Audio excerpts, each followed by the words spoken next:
Today is Monday, October 21st. You're having Larry Johnson with us. Welcome back, Larry. Hi there. Good Let's to be get with you. Good to be with you again. Larry, let's start with the latest news of these leaked documents. hmm What are the latest information on those documents? I'm not sure what the latest is. I can tell you what I think's going on. Number one, the uh, Pentagon confirmed that they're legit. They're real. When they first came out, I was suspicious of them. Um, they looked real, but they seem to have an anomaly or two here or there. But that doesn't necessarily mean that they could be discredited.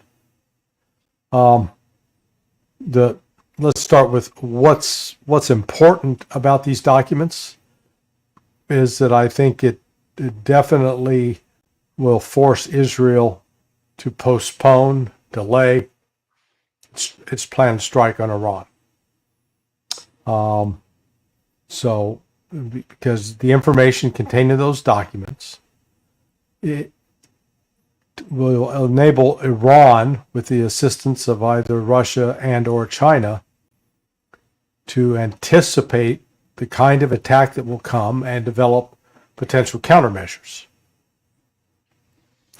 But we need to put this whole thing in context, because there are a lot of subtext stories to this. Number one, the information, the first document that's shown, it's classified as top secret /TK /FGI space ISR /Arsen /no foreign. Okay, so the average person out there going, what the hell does all that mean? Top secret is the highest level of classification in the U.S. system. There's top secret, below it a secret, next comes confidential, then after that official government use. Within the top secret category, there are subcategories. You can call them SAPs, special access programs, that refer to other levels of classification. So you could have hold a top secret clearance, but not have SI and not have TK. Well, without me going into explaining, people can look up on the internet what SI and TK mean. But if you hold top secret and you don't have SI and you don't have TK, you can't see SI, TK documents. In this one, you can Google search. The FGI is Foreign Government Intelligence. It's just an abbreviation for that. ISR, again, is nothing. That stands for Intelligence, Surveillance, Reconnaissance. But what that designation means is whoever provided that information, it was ISR information from another government. The RSEN stands for Restricted Sensitive. But the most important one is the one at the top, no foreign, which is shorthand for no communication to foreigners. None of this information can be shown to foreigners, the overall document as a whole. But then you go about a third of the way down, it has report summary. And that report summary, if I recall correctly, was SI, TK, and then it said REL, which means release, to USA FVEY, five eyes. And people go, well, wait, that doesn't spell eyes, but I'm just saying that's the FVEY has come to be known as Five Eyes. And that is the United States, Great Britain, Canada, Australia, New Zealand. All those countries together represent the Five Eyes. Well, this is where it gets really interesting, because that means some of this material that's contained in paragraphs, you've got 5 paragraphs after that. They're not numbered, which is sort of interesting. because I never worked at NGIA, which apparently this was a National Geospatial Intelligence Agency document, but they apparently don't number some of their paragraphs. But after that report summary, there are 5 paragraphs. Five Eyes, all 5 countries, can only read paragraphs 1, 3, and 5. Paragraph 2 is no foreign, which means none of the other Five Eyes countries besides the U.S. can read that paragraph. And then paragraph 4 is releasable to the U.S. and to Great Britain, which is sort of funny. Well, that right there creates some problems. Because if you're Five Eyes, all of a sudden now you're getting to say, wait a second. You told us that this was the only information in the study. There's other information there that you didn't tell us was there. And so it's going to raise questions of trust. It's going to raise questions about what the U.S. is sharing and not sharing with the other governments. And then what's really going to tick them off is the fact that they didn't get to see that one paragraph that was listed as no foreign, which contained all the foreign government intelligence ISR information, which I suspect means it came from Israel. I'm just guessing on that. May have come from someone else. But when you look at that document as a whole, it's, the whole thing was not shared in its entirety with the Allies. The other thing is when you look at the actual substance, what's written there. And that's where I think it's most important. It does not portray Iran as facing an imminent threat. It shows Israel is making preparations. They are taking the kinds of actions you would anticipate someone planning to conduct a strike with air-launched ballistic missiles. But the preparation and activity was assessed at low to moderate, not moderate to high, or high to critical. So, this suggests that while Israel's still thinking about what they're going to do, they had not made a final decision, despite what Joe Biden said, knowing about the date, time, and place of where they're going to strike. So the U.S. government is now outraged over this leak. Who did it? I think it's pretty clear it was done by someone with the U.S. government. The Israeli and Jewish sources are saying that there's no way that this could have been leaked by Iran to the Middle East specter, which I'm thinking, so what? This leak does not hurt Iran. And the other thing that people need to think about is a large amount of the information presented in this document was collected with what could be called overhead imagery from satellites, U.S. satellites. Well, guess what? Russia and China also have intelligence satellites capable of collecting that kind of information.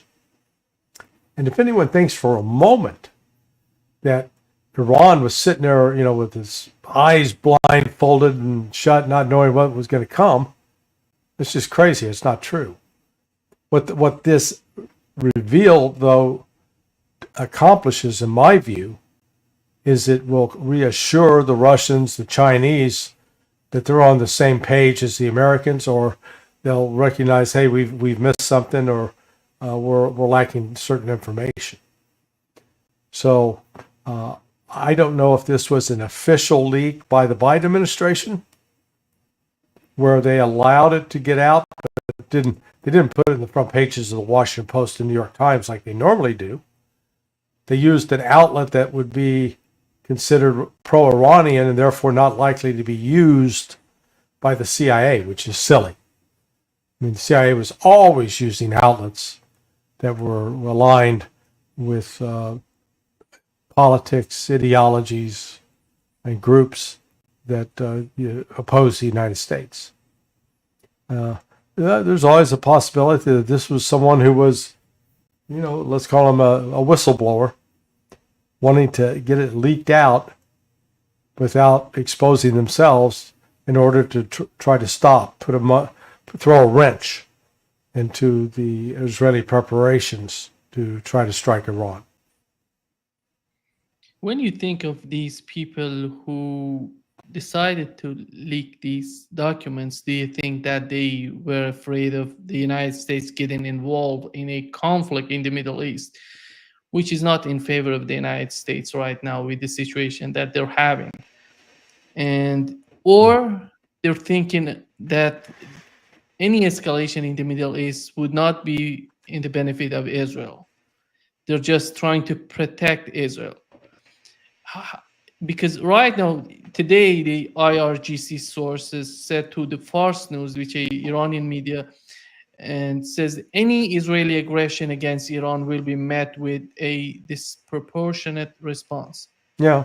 And I mean, they go ahead. kept saying this. And when Israel said that they're going to respond to Iran, it's going to be hard, it's going to be devastating for Iran. But how we can understand right now, it's a matter of the election, 2024 presidential election. They want to postpone this attack. Is a matter of Israel, is a matter of the United States not getting involved in the Middle East. How do you translate this, interpret this? Well, you can make a case that all of what you said is true, and they're not necessarily mutually exclusive. I looked at it simply that I think it may be just simpler than that. That getting the word out is a way to try to disrupt Israel moving forward with this attack on Iran, because of fear that attack will get out of control and lead to an escalation that would basically ignite the world in a conflagration, a war that is not confined to just Israel and Palestine.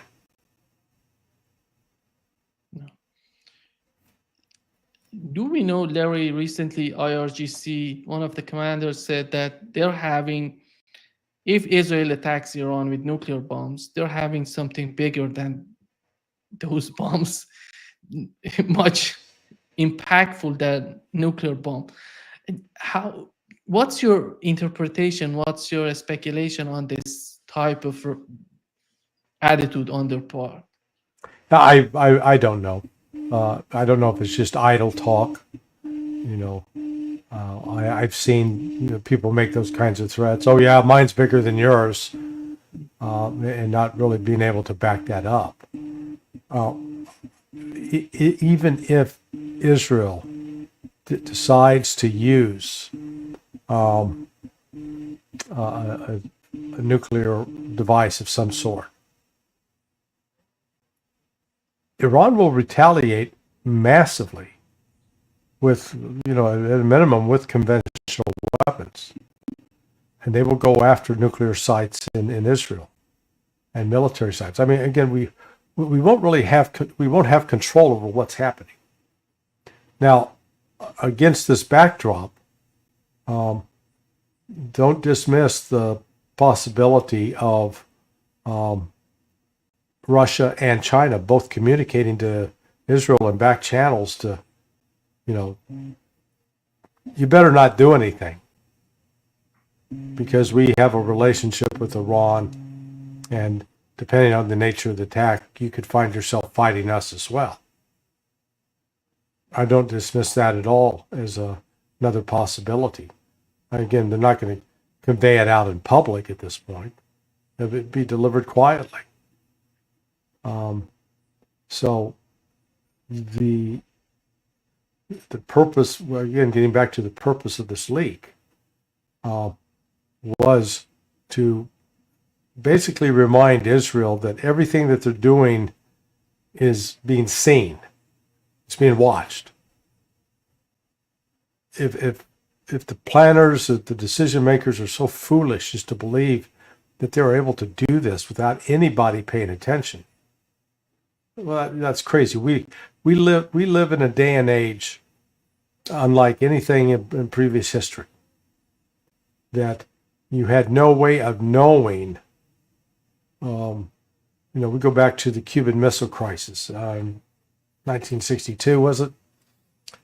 And there you had a U-2 plane that had flown over Cuba and managed to detect the activity. Well, now we have satellites that literally can go over and stay in position and monitor every act, 24/7 what's going on. Is one example. So the ability to hide, obfuscate what you do disappears. That's why the notion that the Iranians have some super secret weapon that they haven't unveiled yet.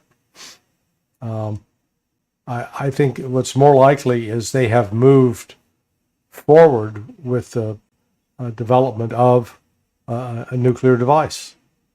I think the events over the last 3 months have convinced them to move forward with that project, and I think Iran is quite capable of producing such a weapon system in that period of time. Larry, today, the Lebanese Army General Joseph Aoun received the U.S. envoy Amos Hochstein. Yeah. Hochstein.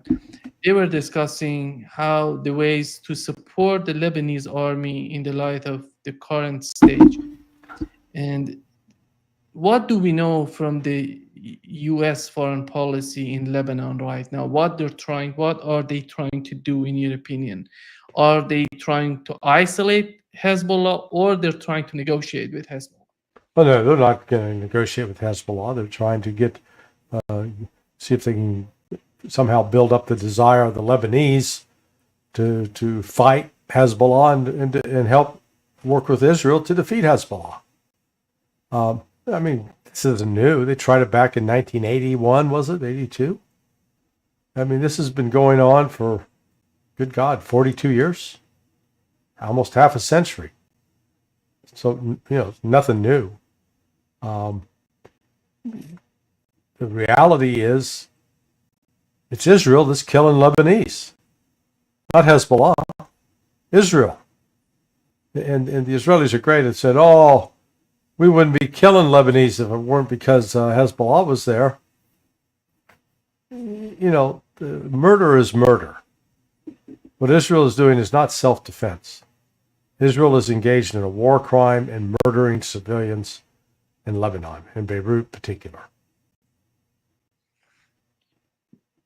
Larry, what's interesting about the U.S. envoy, he's a American Jewish immigrant to Israel, and he's the child of American Jewish immigrant to Israel.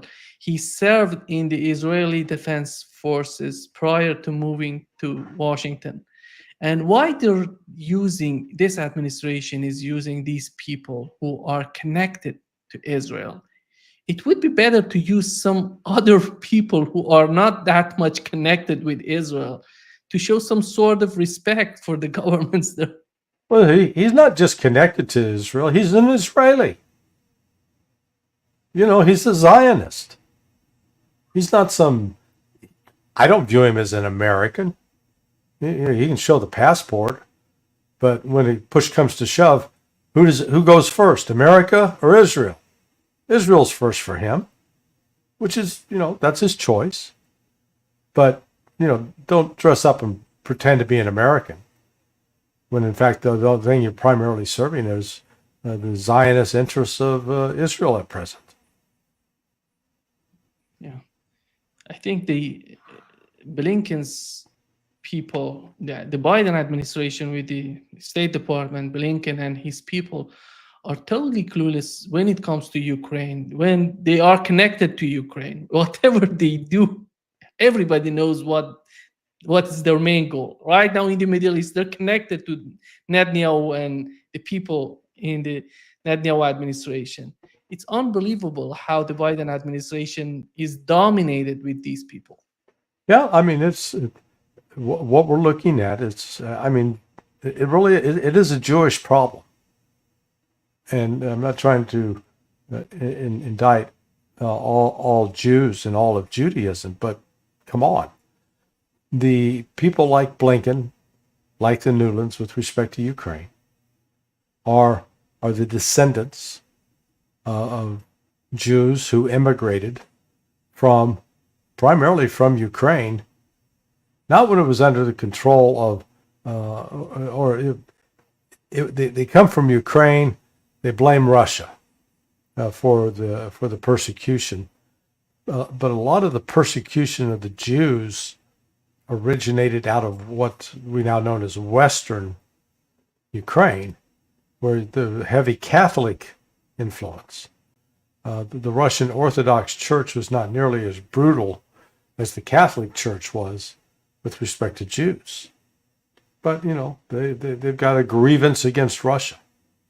And there's, the sort of revolutionary fervor smacks of the views of Leon Trotsky.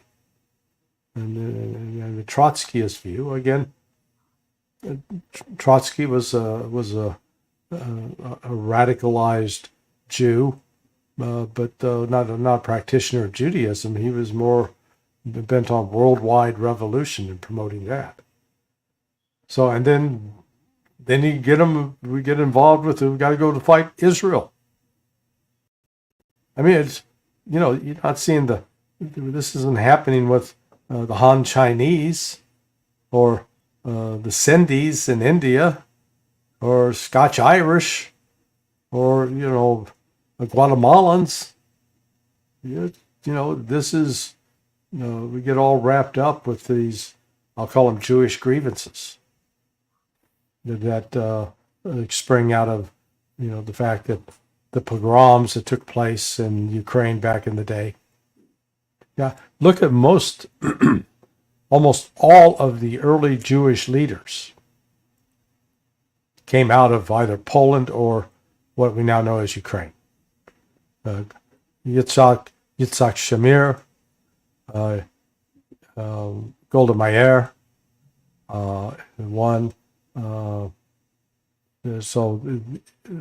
Menachem Begin. They all came out of either Poland or Ukraine, former Russian territory. They weren't born. It was only Rabin was born in Israel and was a native. Everybody else were imports. And so they bring with them that cultural baggage, that cultural heritage, and they pass it on to their kids. It's human nature. Larry, what's so amazing right now in the southern part of Lebanon, as the casualties on the Israeli side are increasing, when you look at these soldiers who have been killed or injured, mostly 22, 23, 24 years old, how they put these young men on the ground to fight Hezbollah, which is much more experienced, much more powerful when it comes to the battleground, but it's going to fight on the ground with Israelis. And it seems that the new reports, the Israelis are talking about that the morale between these people are not that good right now.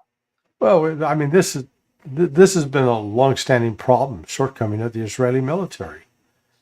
They don't have a standing army filled with experienced non-commissioned officers. A non-commissioned officer are, we call it, we're known as sergeants, first sergeant, staff sergeant, sergeant major, different, but those different levels of sergeants, you start off as a private, then you make your way to corporal, and then out of corporal you can become a buck sergeant, the basic entry level for sergeant.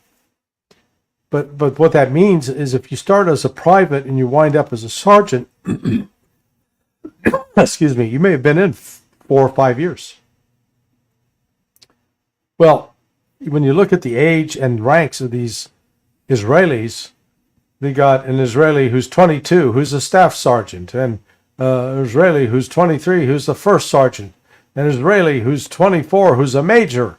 And I mean, they're all about the same age. They just had different political connections, because they're earning these ranks not because they performed militarily and went through a school and then they had a qualification and then served time. It's who you know, in part. So that's why Israel is so undisciplined, because you've literally got the blind leading the blind. In the U.S. military, at least, the way it's set up, that you can have a 28, 29-year-old first sergeant who's got a brand new 24-year-old lieutenant, or 22-year-old lieutenant out of West Point. And yeah, the lieutenant's the officer in charge, but if he has a brain in his head, he's turned to first sergeant saying, "Need your help here, first sergeant." And we get guidance and direction from someone who's actually had experience and maybe had combat experience. So that's just one example of why Israel's army is such a mess. They're reservists. And there's nothing inherently wrong with being a reservist, but when you're a reservist, don't kid yourself that your training is up to speed and that you're operating on the same level as a full-time soldier who's doing it 24/7, 365 days a year. These guys do it on the weekends or special, 2 or 3 weeks out of the year. And then they get called up into this combat environment, and you're exactly right. They're going up against Hezbollah fighters who've been fighting for years. And they've been fighting in combat operations in Syria against ISIS. Right now in Israel, it doesn't seem that the situation is in favor of Netanyahu in terms of his policy in the southern part of Lebanon. It seems that Israeli people are getting much more worried about what's going on in the southern part of Lebanon. But do you think right now, Larry, with what's going on in the southern part of Lebanon, with this new drone attack of Hezbollah on Netanyahu's house in Israel, are we getting to a point that the Hezbollah says that we cannot accept this behavior of Israel, and we have to attack their commanders, their leaders. Let's change our policy. Well, I think you're starting to see that. So first of all, let's clarify. Netanyahu's he's stronger politically now than ever. He's not weaker. His success, what's viewed as success in killing Nasrallah and killing Sinwar, boy, he's riding high. He's got the Likud party's picked up support, not lost support. So if they held elections today, Likud would probably be in a stronger position, and actually Bibi might be able to get rid of Itamar Ben-Gvir and Bezalel Smotrich, because he no longer would need him. He will have had enough votes on his own. Israel, so you've got Israel thinking, oh man, we're doing great. This is wonderful. But then I'm seeing articles in like Haaretz and others that a growing number of soldiers are suffering psychological trauma. They're having trouble dealing with with combat, and that's natural. I mean, I've talked about this before. During World War II, as the Nazis invaded Poland and then went into Ukraine with what were called the Einsatzgruppen, and they'd round up men, women, children, put them in pits and shoot them. That started causing a deterioration among those soldiers. They started having psychological problems because there is this thing called guilt, and only people who are psychopaths are immune against feelings of guilt and remorse and grief. And so what happened in World War II, that's why the Germans moved towards using poison gas to exterminate large groups of Jews, because it was more impersonal. You didn't have to stand there and put a bullet in a baby or a pregnant woman, as the Nazis did. Well, guess what? These Jewish soldiers are doing some of the same stuff, and they're suffering emotional trauma because of it. And so the real question becomes, how long can Israel keep this up? Plus, they are now engaged in a new war of attrition. They are suffering, it looks like, 3 to 4 times the number of casualties in southern Lebanon that they were in Gaza. Well, why is that? Well, one, it's an uncontrolled, southern Lebanon's an uncontrolled area, unlike Gaza. Number two, as you noted, Hezbollah are experienced fighters, and they're operating from the advantage of terrain that they know and defend, and the Israelis don't have the firepower or manpower to take them out. So, and I think you're right that you're going to see, and we have seen, the number of missile strikes and missile alerts being sent into Israel from southern Lebanon has increased, not diminished. So I think you're going to see Hezbollah continue to ratchet it up and maybe start using bigger rockets, bigger missiles on civilian targets in Haifa and Tel Aviv in payback and revenge for what Israel is doing to the civilians in Beirut and Tyre and Sidon, other cities in Lebanon. Larry, do you think that we had the Israeli commander being killed in northern part of Gaza? Mm-hmm. And with the killing of Yahya Sinwar, Larry, whenever I think about this assassination, the leaders and the head of Hezbollah, it seems like you go to a bar to get drunk and go out and everything's solved. It's not just killing. But then the reality hits you. No, nothing solved. You have to get back to.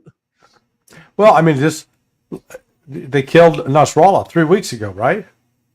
Or 4 weeks ago. Boy, that stopped those attacks from Hezbollah, didn't it? No.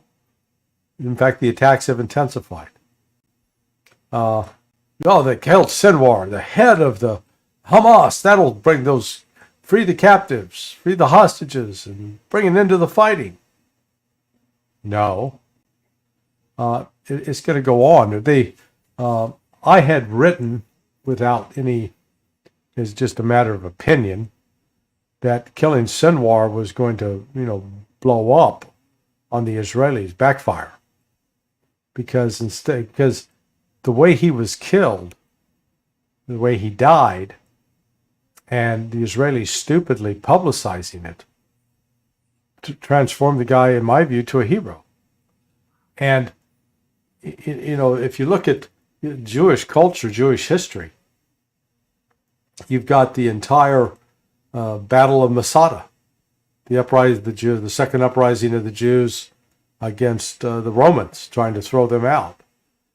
Now, ultimately, the Romans crushed the Jews.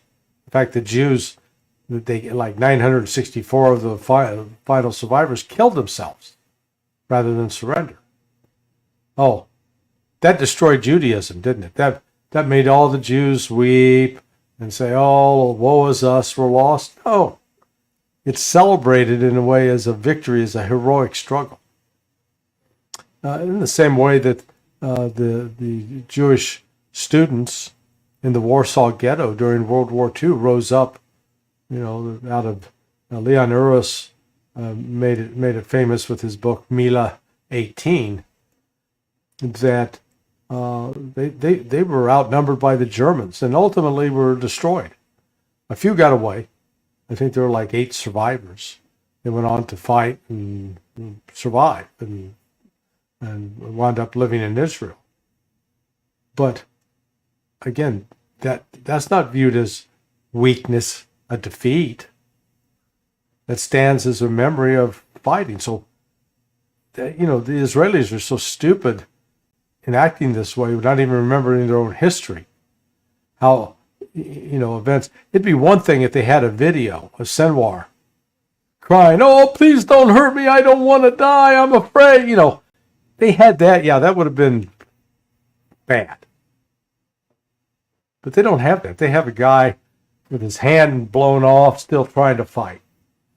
He's a real life figure of that Monty Python skit from, the Black Knight, where they keep the other knight of the round table keeps lopping off a limb, and he keeps saying, "It's only a flesh wound. Let's keep fighting," until finally he doesn't have any arms or legs, and he's still saying he's going to fight. That was actually Sindar was living that out. He lost parts of his body, and he was still fighting until taken out by a tank shell. Well, that is resonating not just among the Palestinians. The rest of the Arab and Muslim world are looking at that going, "Man, that's a man. That's a leader. That's someone to follow. That's inspiration." They're inspired by it. Instead of a bunch of soft, fat guys dressed up in robes, sitting around in thobes and, sucking on a hookah pipe, Sinwar was out there fighting until the last breath. So what did Israel accomplish? All they've accomplished is they're going to have to replace Sinwar until they deal with the underlying conditions that are motivating the people of Palestine and the fighters in Hamas to continue fighting, to continue resisting. Until they address those issues, this war will continue, and then it's a question of, can Israel survive? Because Israel is not built to fight this kind of attritional war where it's losing, let's say right now they looks like they're on path to lose about 6 people a day. That adds up for them pretty quick. Yeah, the Wall Street Journal reported that Arab negotiators allegedly offered Yahya Sinwar an escape in exchange for allowing Egypt to negotiate the release of hostages on behalf of Hamas, but he declined. And as he said, the Wall Street Journal quoted him that he said, "I'm not under siege, I'm on Palestinian soil." And Right. this, Larry, today I talked with Colonel Jack Bow. He mentioned a very important point that the British intelligence had all the information of Irish militaries and the head of military of Irish colonels and commanders.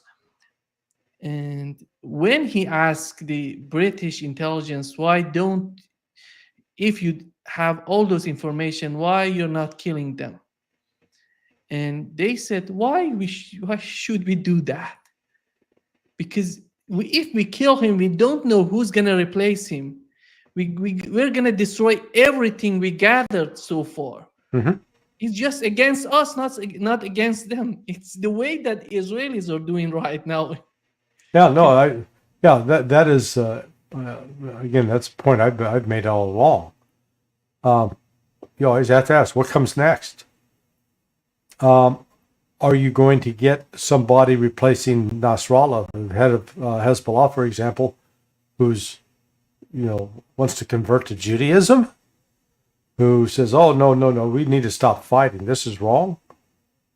Or you can get somebody who says, the previous leader, Nasrallah, was too soft.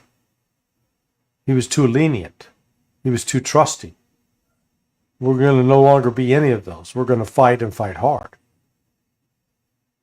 And the same thing with Hamas. So yeah, you wind up with more extremist leadership. There's always, these sayings that we have, better the devil you know, and then all of that is predicated upon prior experience where people we saw this with the fall of the Shah of Iran. I remember back then, so that was 1989, so I was 1979. 1979, so I was 25, 24. And people were saying, okay, so the Shah goes, it can't get any worse. Oh, yes, it can, or at least some people implied in what happened with the rise of the Ayatollah and the Islamic regime is worse. So this notion that, if we just get rid of this person and get rid of that person, it's not going to, it'll be better. It is not a good strategy at all. It seems that that Saudi Arabia has proposed joint naval drills with Iran in the Red Sea, Larry. And this is a whole new era of the new relationship between Iran and Saudi Arabia. Yeah. And how the Israelis would perceive this new attitude on the part of Saudi Arabia together with Iran, in your opinion?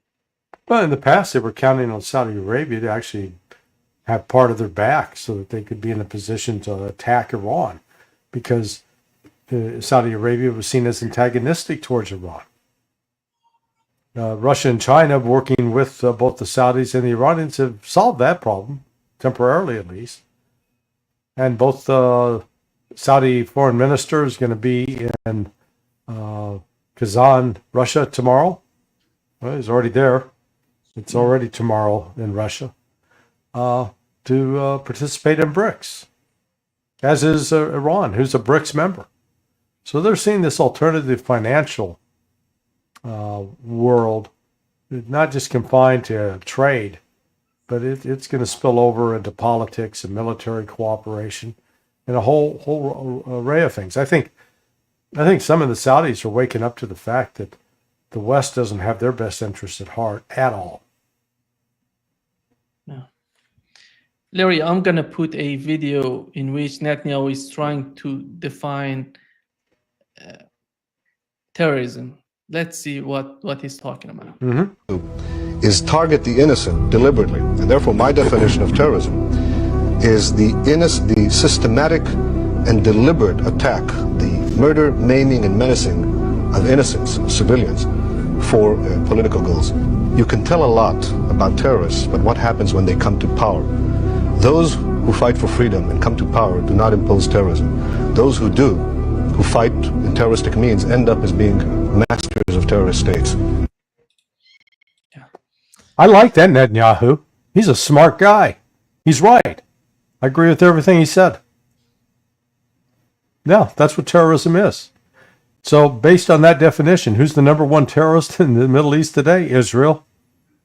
The Zionist government of Bibi Netanyahu, they're the number one terrorists because they are killing innocents.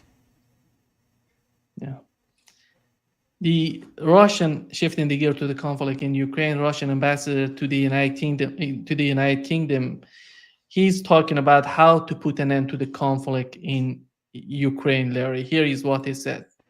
Of armaments to the Ukraine, and the conflict will be resolved the day after tomorrow.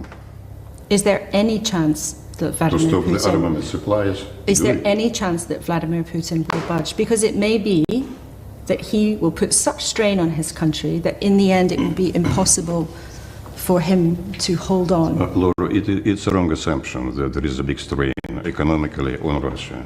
Russia lives with its own absolutely normal life. We are in favor of speediest political negotiated solution over there. But we do not feel a reciprocity. No one, neither Ukrainian president nor his government, neither officially, none of the NATO government are speaking about negotiation. Yeah. Larry, he's pointing out a crucial point. Stop supplying weapons to Ukraine. Even I would argue in the Middle East would be the same case. Mm-hmm. Yeah, you know, if you listen to her prior questions on that, She operates from a level of ignorance that's astonishing, because she said, oh boy, the economy is bad and the people are suffering and I don't know how those Russians are getting along. And I've been in Moscow twice in the last 12 months and St. Petersburg once. Tell you what, smiling, happy people, stores are filled with goods. There's no shortages. There's no, the streets are safe. Place is clean. I mean, it's just, families are welcomed and embraced. Children are celebrated. You're not seeing the news programs filled with reports of rape and crime, etc. So she just didn't know what she's talking about. And so that's where the ambassador was like, oh, wait a second. No, that's not the case. It is the case that the West doesn't want to negotiate with us. In fact, Russia's negotiated in good faith. And it was the West that sabotaged those negotiations. The last one was March 2022. They had a deal. And Boris Johnson, at the direction of Joe Biden and Lloyd Austin, blew it up. Told the Ukraine, don't do it, back out. And they did. Rest is history. Ukraine's going to lose and lose badly. Yeah. And here is Larry, the clip that you were talking about. The way that they're seeing Russia right now is unbelievable. Look at this. Truth that your country is suffering because of this conflict and there is no end in sight. And Laura, perhaps you here in London, I tucked was in away my safely country, in these grand surroundings, aren't in touch with what's going on at home. I was several times in my country in the recent year. I didn't discover any kind of decline. It is absolutely prosperous. It is full of all other journalists that those who would like to visit my country, they're welcome to see it. So we have no decline. We have recovered our economy, if not this year, but last year already. It has gone up very quickly, and it continued to go up much quicker than the economies of the Big Seven or European Union. We are entered now big 10 industrialized country where we have taken your place, by the way, it's number 7. And UK is now out of this 10 most industrialized country. Yeah, that was great. Well, and look, I was in London in end of October 2016. And just comparing what I saw in London in 2016 with what I saw in Moscow in 2023, December. Night and day difference. And here in our grand surroundings. Oh, for Pete's sake. You just got to, the Brits spend too much time looking in the mirror at themselves. And they think they still rule the world, that they got this global empire. They're not in control of anything. They're not even in control of their own country. You can take the walk down Edgware Road from the top by Lord's Cricket Stadium, go downhill towards Hyde Park. You think you're walking through Casablanca, Morocco, or the Souk in Istanbul or in Cairo. I mean, it's not British. It's clearly Muslim. And, they'll be slaughtering goats out on the sidewalk. You don't see that in Moscow. Larry, we're having Brics summit. And do you think that in this summit, it seems that they're talking about new members, but they're not still prepared to accept any new members, but they're talking about in the future. It seems that at the same time they're trying to talk about Palestine as well. Do you think, Larry, when it comes to Palestine, I think when we see what's happening at the UN, it doesn't seem anything coming out of the UN would benefit Palestine. In your opinion, what Brics can do in order to help Palestinians? So first, let's correct you. there's a what summit? You said Brics? What's that? Okay. I'm pretending to be from the West. Brics? Never heard. Something I put on my house? Yeah, so the United States, Great Britain, Europe are trying, they got their eyes closed, their fingers in their ears, and they're going, la, la, la, la, la, la, la, I can't hear myself. They don't want to hear anything about Brics. What you're pointing out is one of the reasons other countries are lining up to join Brics is because they are sick and tired of being bullied by the United States with the entirety of these financial international organizations that were set up in the wake of World War II, but really are dominated and controlled by the United States, especially the International Monetary Fund, the World Bank, with the dollar as the reserve currency, having replaced gold. And these different countries find themselves threatened with sanctions if they don't do what the United States wants them to do. And they're going, oh, wait a second. And then they watch again with the murder, the genocide of the Palestinian people. And the United States consistently blocks it. So while Brics initially was envisioned as an economic solution, I think it's starting to dawn upon all the different participants that, hey, this is actually something much bigger. This could entail replacing the United Nations. You wind up with a real organization that involves all of the global South, all of Africa, all of Central and South America, all of Asia. All of a sudden, then you've already got the majority of the world's population showing up in this thing, with India and China in the lead in that regard. So yeah, the West is ignoring Brics, pretending it's unimportant, and that if just ignored, it'll go away. That's like ignoring the black mold. Now, black mold's a negative thing that gets into your house. You ignore it, it's going to spread and kill you. Brics is going to spread, and Brics is going to be an alternative to the new world, to the so-called international world order that the United States insists must be abided by.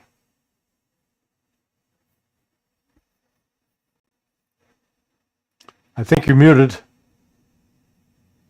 Can you hear me? Yeah, now I hear you. You're back. It seems that Brics is the only organization that can help Palestine right now. Nobody is willing to do that. None of these international communities. Well, I think we've discussed before that Turkey is well positioned. Turkey could do a lot. All Turkey has to do is cut off the oil flow to Israel, but it's not going to do that. The oil is coming out of Azerbaijan. So, Turkey's refusal to act. I think, frankly, that if Jordan, the Saudis, the Egyptians, and the Turks got together, they could actually put enough pressure on the United States to compel the United States to intervene, to stop. But they will do it because they're more beholden to the United States than the other way around. I mean, what's happening to the Palestinians is it's a crime. It's a genuine war crime. It's on par with anything that the Nazis did to the Jews in World War II. It's of that same character, and it must be stopped. Thank you so much, Larry, for being with us. A great pleasure as always. Thank you for letting me fill your airtime. See you on Friday. All right, my friend. We'll see you then. Bye.